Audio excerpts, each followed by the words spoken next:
សពតែសោដីចំណែកខ្ញុំមិនតន់សើអី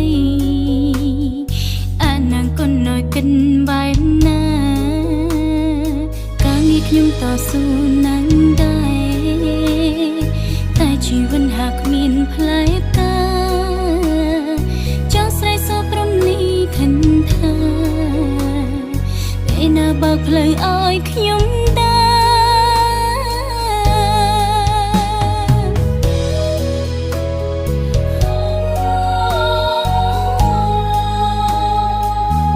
ចង់បានជីវិតមួយដែលរស់នៅរស់ល្អប្រសើរមានដំណើរជីវិត